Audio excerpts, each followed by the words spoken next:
بسم اللہ الرحمن الرحیم۔ رسول اللہ صلی اللہ علیہ وآلہ وسلم نے فرمایا، بہت عرصے قبل 3 دوستوں نے ایک ساتھ سفر کیا اور راستہ چلتے ہوئے بارش آ گئی۔ بارش سے بچنے کے لیے وہ ایک غار میں جا گھسے۔ آندھی چلتی رہی، بارش اور اولے برستے رہے۔ تینوں سہمے ہوئے اس منظر کو دیکھتے رہے اور دعائیں مانگ رہے تھے، الہی اس طوفان سے نجات دلا۔ اتنے میں پہاڑ کی چوٹی سے ایک بڑا سا پتھر گرا اور غار کا منہ بند ہو گیا۔ اب تو وہ سخت گھبرائے اور پتھر ہٹانے کے لیے تینوں نے مل کر زور لگایا، لیکن پتھر اتنا بھاری تھا کہ ذرا سا بھی نہ سرکا۔ غار سے باہر نکلنے کا اور کوئی راستہ نہ تھا۔ تینوں مسافر مایوس ہو کر موت کا انتظار کرنے لگے۔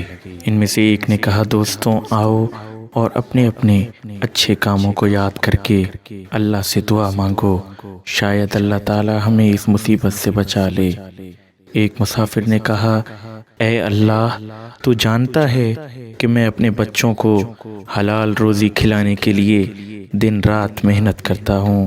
میں نے حرام کا لقمہ نہ کبھی خود کھایا اور نہ بچوں کو کھلایا ہے۔ خدایا، اگر میرا یہ کام تجھے پسند ہے تو اس پتھر کو ہٹا اور ہمیں موت کے منہ سے نکال۔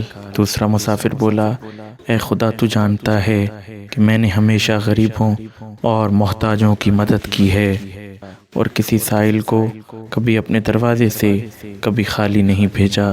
اگر میرا یہ کام تجھے پسند ہے تو ہمیں ہلاکت سے نجات بخش۔ تیسرا مسافر بولا، الہی تو جانتا ہے کہ میں سارا دن بکریاں چراتا ہوں، شام کو گھر آتا ہوں اور بکریوں کا دودھ دھوتا ہوں، اور وہ دودھ سب سے پہلے اپنے بوڑھے ماں باپ کو پلاتا ہوں اور اس کے بعد اپنے بیوی بچوں کو پلاتا ہوں۔ اگر میرا یہ کام تجھے پسند ہے تو ہمیں اس مصیبت سے بچا لے۔ دعا چوں ہی ختم ہوئی، پتھر زمین پر جا گرا اور غار کا منہ کھل گیا۔ تینوں دوستوں نے اللہ کا شکر ادا کیا اور اپنے راستوں پر چل دیے۔